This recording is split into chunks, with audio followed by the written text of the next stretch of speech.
Well, hey guys, welcome to today's video. I'm out here in the middle of a bunch of my plants, and I want to kind of take a look here at the end of September at what we've been propagating all summer long and look at what some of the numbers are of how many of this or that we've propagated and kind of where they are in terms of growth up to this point. We rooted them this summer. How much have they grown in the last few weeks, few months? So we got quite a few things here to show you today, and hopefully this is helpful for you and you can kind of see what this process looks like as you're moving into your first winter with your newly propagated plants. So let's dive in here and let's have a look. Just a quick overview here before we dive into specifics. Those are limelight hydrangeas.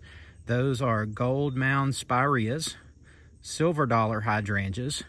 That is autumn joy sedum. These are all limelight hydrangeas here, 1500, 1800, whatever it is. These are Annabelle hydrangeas here. These are more limelights right here that I just did later on, so they don't have the growth on them that these have because I did them later in the season.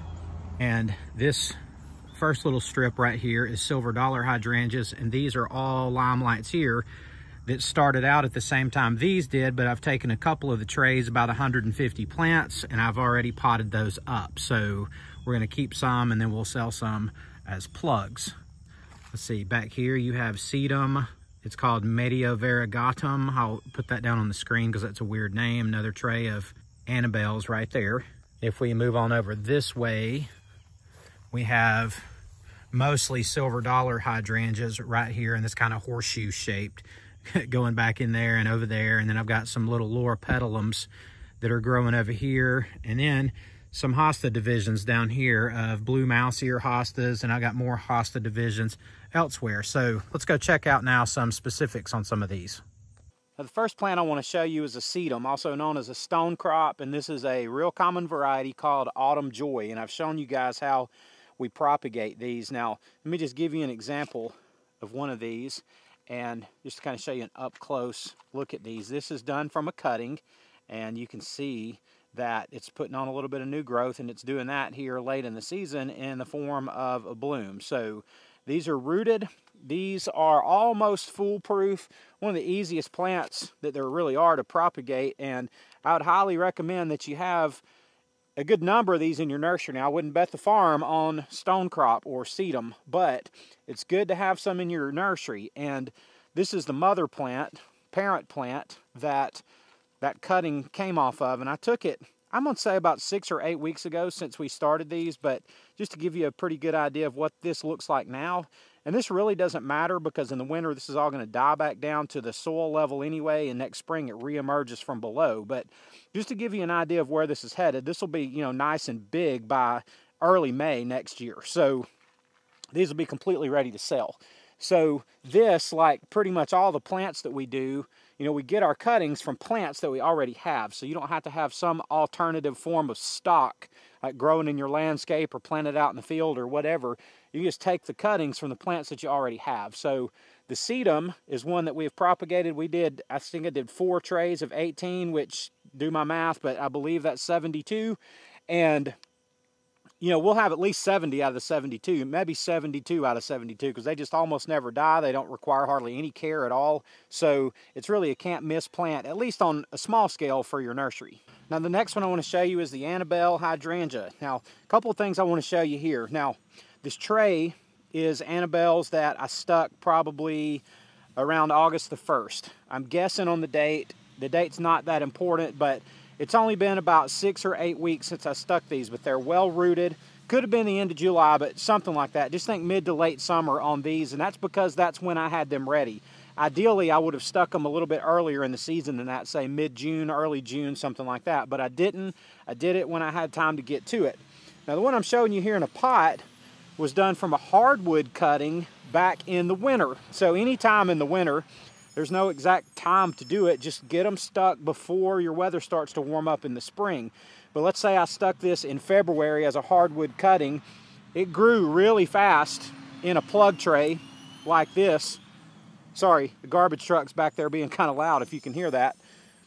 But this grew in a plug tray starting in, say, March or April when it greened up. Grew really fast. I popped it out of that plug tray about a month ago, potted it up, and, you know, have a plant like this. So just telling you that just to show you that the Annabelle is a great hydrangea to do to propagate from hardwood cuttings in winter. You know, we get itchy in the winter a lot when we're anxious about spring coming, looking forward to get rolling on nursery chores and all the rest. One of the things that you can always get going in the winter is Annabelle hydrangeas, and they do fantastic from hardwood. So we got 3 or 4 more trays of these Annabelles that we've just pulled out of the mist in the last couple of days and have stuck them under the shade cover where I showed you. They get a little bit of direct sun in the morning, but mainly they're under about a 50% shade cloth, and we're going to just leave them like this until winter. So they've got a few more weeks of warm weather. They'll root in a little bit better, and they'll do pretty well over winter just as they are. And all of the ones that I did from hardwoods that look about like this right now, they'll be ready to sell first thing in the spring next year. So that's a really good thing about the Annabelles. They get ready to sell in a hurry. Now, this is really one of our bread and butter plants, the limelight hydrangea. And the reason that I call it that is, well, there's several reasons why. First of all, it's super easy to propagate. This is a 72 count tray, and if I start going through this tray, I went through one the other day, I had 71 out of 72. Went through another tray the other day, I had 65 out of 72. I mean, it's possible you can get all 72 of them under mist propagation. You may get 60, you may get 40, but either way, however many you get, they're a really easy plant to propagate. I want to just pull one of these out of this tray and just kind of show you. This isn't necessarily the best or the worst one. It's just one right here on the end that I could grab easily. But I've pruned these once already, and that's just a really nice little well-branched starter plant. And there's going to always be some variation on these. Some of these may have 5 or 6 or 8 branches at this point. Some of them may only have 1 or 2, but that's fine. And let me get you a close-up look there. You can see the roots there.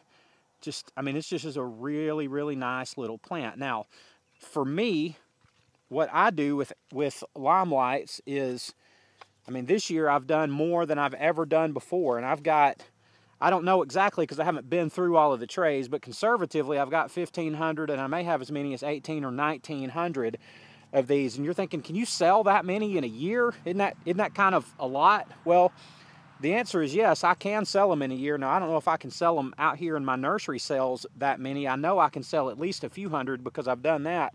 We're going to be offering these in our Nursery U group for sale in our mentoring community. And beyond that, if we have these left, then we'll sell them to anybody who wants to buy them from our YouTube channel. But I began potting some of these up, and I just put them in these 2-quart pots. They just look about like this right now, which is just one of the plugs I just showed you put into a small pot. This will not be ready to sell first thing next spring, so what I will let this do next spring in this small pot is grow out, and I mean next spring, as soon as we warm up, this thing will absolutely explode in growth. And all that new growth, I mean, it'll come up 12, 18 inches quickly.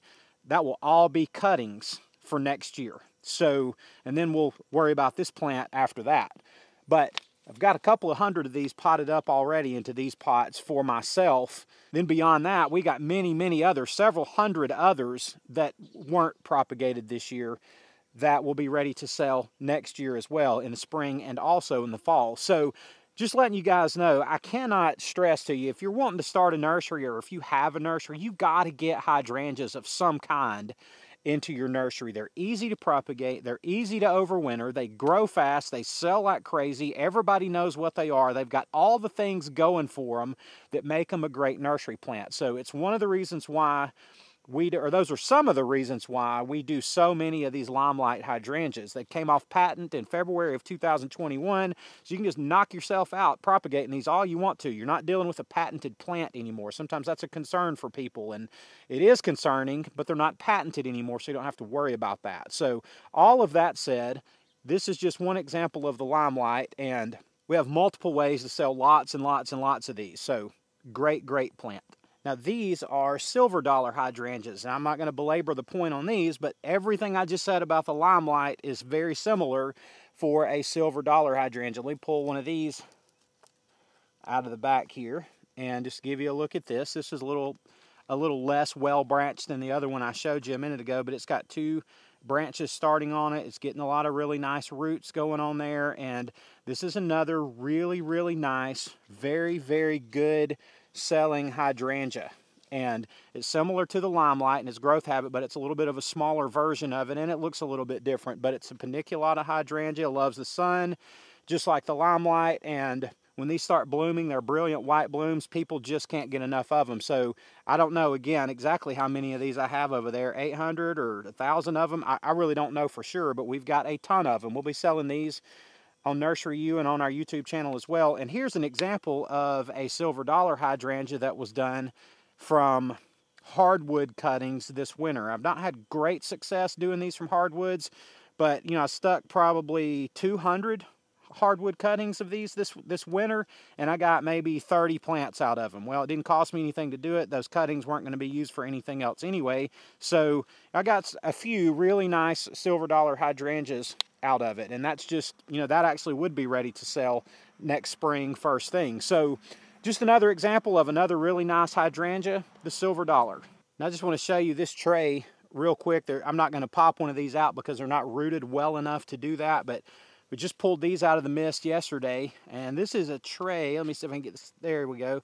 This is a tray of gold mound spireas. There you go. I think the label will tell you that it's a gold mound.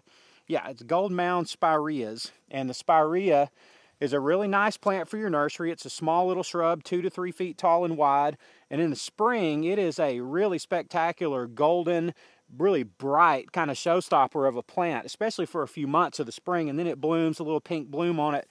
Again, this is not going to ever be one of those plants that you're going to sell thousands of, but it's a really nice one to have in your nursery. People are always eager to buy a few spireas, and they're super, super easy to propagate. Again, just glancing at this tray right here, I can see all 72 have rooted and are starting to put on their very first leaf. So I like things that are easy to propagate, but sometimes the things that are the easiest to propagate are the things that, you know, they're not necessarily the things people want to buy a ton of. I think the hydrangea is an exception to that. There's always exceptions, but you don't want to do thousands of gold mound spireas, but you definitely want to do some just because they're easy, and again, people like to buy them. Now this is a plant that I don't know if I've talked to you about or shown you before, but this is called a bugleweed or a bugle plant, a juga. This particular one is called black scallop, and you can see that's just a gorgeous little plant. It's a very low growing ground cover. These things don't grow but maybe 6 inches tall, but they grow wide. So here's an example of one, and this is a really nice one, but you can see how kind of the idea behind this plant. They also send up a little purple bluish bloom, and you divide these, or you propagate these by division. So just like we do with our hostas or any of our other plants that we do by division, this is just a small division of bugleweed. The thing is, you know, this is a really nice big one here, but the thing about one like this is you can probably get 40 or more divisions from one plant. You know, I'm going to get more like 6 or 8 out of that plant and make them a little bit bigger, just so they don't take quite so long to grow out. But I just did this one a few days ago, so it's just really kind of started rooting in good. But you can see the nice color of it, and that it's just a really attractive plant for a landscape. The thing about these that's really attractive is you can plant these in absolutely full 100% shade or 100% sun or anywhere in between. So they're really versatile as far as that goes. They have nice color to them, and with the bloom, they just make them a really attractive plant. So we always have some bugleweed, and this is one that we do fairly well with. Now this is an elderberry plant. I propagated these for the first time this year. Did these as hardwood cuttings this past winter. So again, it's September now. Did these somewhere around January or March, or January to March, somewhere in there. And starting probably in about July, they'd put on enough growth that I started selling these for about $10 each. And I had, I think, 40 of these. I want to say 40 of them, and I've sold all of them but 8. So I've done really well with these, and we'll definitely be having these in the future. But people buy elderberries because they like to make all kinds of different medicines and syrups and jellies and different things out of it that are edible. So, you know, an elderberry is another one of those kind of plants that, you know, from hardwood cuttings, almost 100% are going to root. And it's not a plant that I would bet the farm on, again, like so many others, but it's good to have around because there's kind of a special niche of buyers for these out there. And you can, this is a good item to post separately, like on Facebook Marketplace that you have them, and, you know, people can come to your nursery or your home or however you're selling your plants and pick these up at your convenience. So anyway, the elderberry, really nice plant. Now, I would not be representing what I do honestly at all if I didn't show you a tray like this one. So check that out. Yeah, that's what I'm talking about. A bunch of dead cuttings. Now, here's the good thing about this is I know why they're dead cuttings. These were flowering quints, and it was a variety called Scarf Red. And I had some in pots that were overgrown. And when I went to prune them, I thought I'm going to just take these prunings and stick them as cuttings and see what happens. And when I took the cuttings, I knew that it was too late to take them. You know, you got to get the wood for your cuttings at the right stage. You don't want it when it's too green and too flimsy and too tender, and you don't want it when it's already turned hard. Well, these had already turned hard when I took them, but it never hurts to try. And I tell you guys that all the time. It never hurts to try. So I just try stuff all the time anyway, because you never know when you're going to try a plant. And despite the fact that it's a little bit past its prime for rooting, you'll still get a good number of them to root anyway. Well, that did not happen here, and maybe there's a few in here that'll make it. I really don't know. I'm going to just leave this sitting out here and leave it alone for now and see what happens. But at least 80% of these are dead. I can just see that they've turned black and they're dead.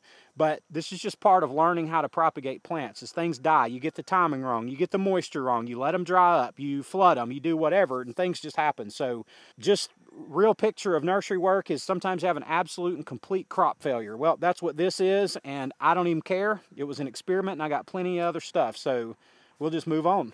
This is a really good sampling of what we have propagated this year, and at least through mist propagation and some from hardwood propagation from the winter.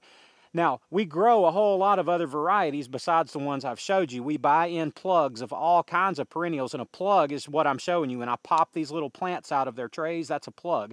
We buy in wholesale plugs of all kinds, from trees to perennials, shrubs, and edibles, and whatever, and grow out other plants that we don't propagate ourselves. And also, to supplement our growing, our propagating and growing, we also just buy in ready-to-flip plants. Like, I'm looking at them right over here, like our mums that we sell. Like, we don't grow mums, and we don't grow our trees. And in the springtime, we buy in a lot of perennials because we just can't grow enough to satisfy the need, at least not yet. So there's a lot of ways that we acquire our plants, and as time goes on, we want that to be more and more and more on the propagating and growing side, because the margins are much greater than just buying and selling quick flips on plants. So that's where we want to be as a nursery. And today I just wanted to show you some of the steps that we take in trying to get there, beginning with propagation. Well, guys, I appreciate y'all watching as always. I love y'all, and I'll see you on the next one.